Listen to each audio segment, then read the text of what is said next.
is a heavy metal.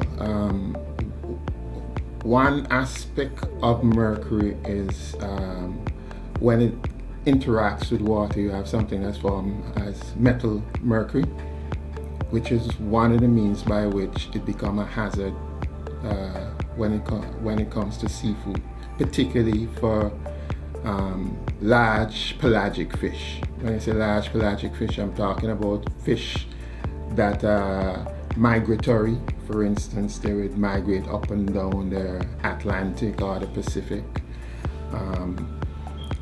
In addition, they also bioaccumulate metal mercury throughout their life.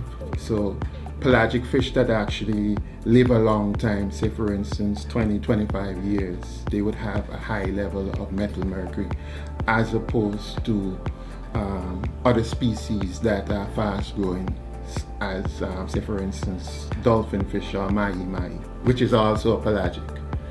So for instance, the mahi-mahi would have less risk than say for instance bluefin tuna, which might live 20 to 25 years, because the bluefin tuna would accumulate a lot of this metal mercury over its lifetime, as opposed to the fast growing, say for instance dolphin fish.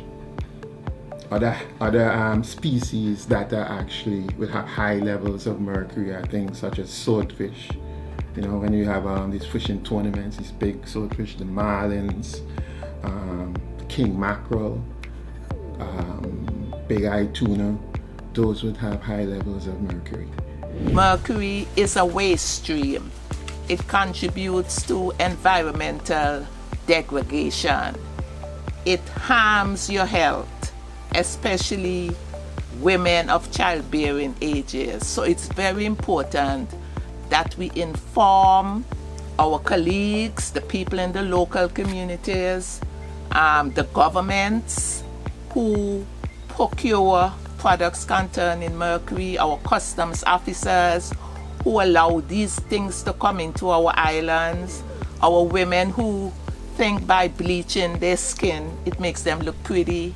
They need to know the negative impacts that mercury can have on their lives and their reproductive systems. Well, as the focal point for the Minamata Convention, I am charged with ensuring that the country meets its obligations when it pertains to the phase out or phase down of mercury, and also the implementation of our obligations generally under the convention. Based on the food that we eat, particularly deep sea fish, that our consumption is not leading to high dietary uptake of mercury. Because there's some species, long-living fish species, that are predators. They feed on smaller fish, and mercury will bioaccumulate up the food chain.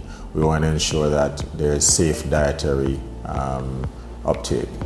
On the other side of things, the uptake through other sources like skin lightening creams, we want to ensure that, again, these products are indeed safe for use, and the monitoring of those would be done in such a way that we would not want to harm business or to restrict too much people's freedoms as it relates to the use of cosmetics, but we certainly want to ensure that we have products on the market that are indeed safe. There are other mercury added products like fluorescent bulbs that we have to ensure are properly disposed of, and therefore monitoring any disposal of such items that are not done in an environmentally sound manner. We have to also ensure we collect data to provide information as to what would be the best possible means of disposal. We have not seen high levels within certain species of fish, certain seafood. We haven't seen excessively high levels in humans, and we don't have sites that are overly contaminated. But we want to ensure that we do a thorough assessment of the potential sources such that we can confirm the potential human health risk. Mercury added products, what happens is that the mercury in the products, they inhibit the enzymes that is responsible for the production of melanin in the skin. That is why you get that sort of temporary bleached effect. What happens is that you have to continue using the products to continuously inactivate that enzyme such that melanin is not produced. The risks involved with using mercury added products or just being exposed to mercury generally, they're quite varied, and they can cause slurred speech, muscle weakness, loss of peripheral vision, hearing impairment, insomnia, can cause headaches, decreased renal output, renal failure. In some extreme cases, the sufferers could become paralyzed, comatose, and die. It targets the following systems in your bodies: the nervous system, the digestive system, and the immune system. We want to provide alternative products that people can use that would not likely have mercury, and to phase out a lot of the current products on the market that may expose persons unduly to mercury. The danger comes into play when they are broken, and from time to time these things are happening.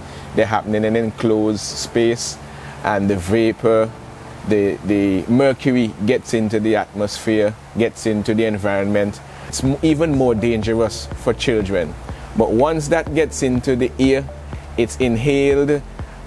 Firstly, on your first inhalation, it's not that bad, but having it done continuously would create some poisoning in your body. You could see swelling, you could see your fingers turning red, you could see it in the eyes, and it starts to take a toll on your health, and it could eventually lead to death, and it's a kind of painful death. So it's best to avoid such types.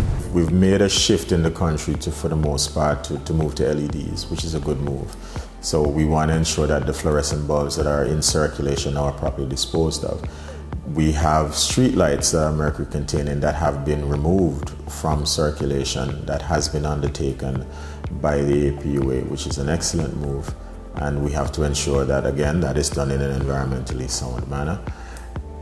The skin lightening creams pose a potential risk because it's largely unregulated. And we've had examples of some creams that are very high in mercury. And therefore we have to ensure that those are removed from the market. So those pose a significant risk, and we want to ensure that we can mitigate that and only allow for those that are of acceptable levels of mercury or completely devoid of mercury to enter the market. Dental amalgam is, for the most part, phased out, the mercury-containing amalgam. So that is not so much of a risk anymore because most dentists have already implemented alternatives.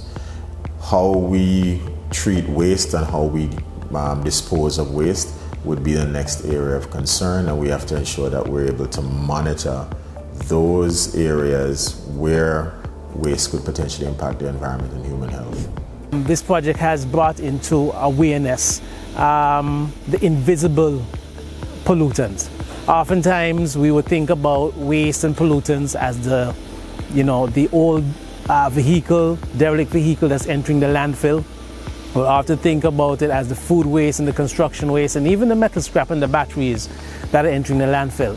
But this project has brought into the forefront and into the consciousness of the public the invisible waste, the chemical waste known as mercury. We're now in an age where we are moving towards removing mercury as much as we can from our day-to-day life. Zero Waste has been part of a national mercury program to educate private sector stakeholders, bringing together for meetings, informing them about products such as light bulbs, put inside containers to get rid of them.